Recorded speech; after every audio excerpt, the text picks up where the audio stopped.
बारामतीमध्ये झालेल्या विमान अपघातात उपमुख्यमंत्री अजित पवार यांच्यासह 5 जणांचा दुर्दैवी मृत्यू झाला होता। यामध्ये त्यांच्यासोबत असणारे PSO विदीप जाधव यांचाही मृत्यू झाला होता। त्यांचे मूळ गाव फलटण जवळचे तरडगाव असून आज त्यांच्या निवासस्थानी शरद पवार पक्षाचे नेते रोहित पवार यांनी घरातील नातेवाईकांची सांत्वनपर भेट घेतली। यावेळी अजितदादांसोबतच्या अनेक गोष्टींना घरातील नातेवाईकांनी उजाळा दिला।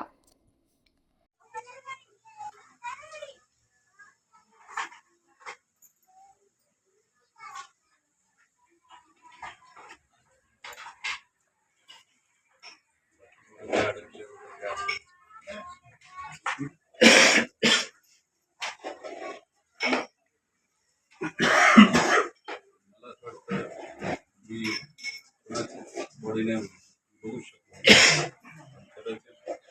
यांची ओळखण्यासारखी होती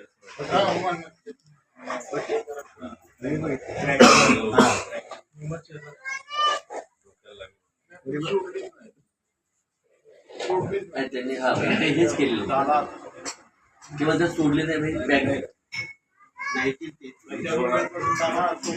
आलो होतो तेव्हा माझे डॉक्टर म्हणाले मला दादांना। आपल्या तालुक्यातील जिल्ह्यातील बातम्या सर्वप्रथम पाहण्यासाठी आजच सातारा न्यूजला YouTube चॅनलवर सबस्क्राइब करा, लाईक करा, शेअर करा आणि बेल आयकॉन प्रेस करायला विसरू नका।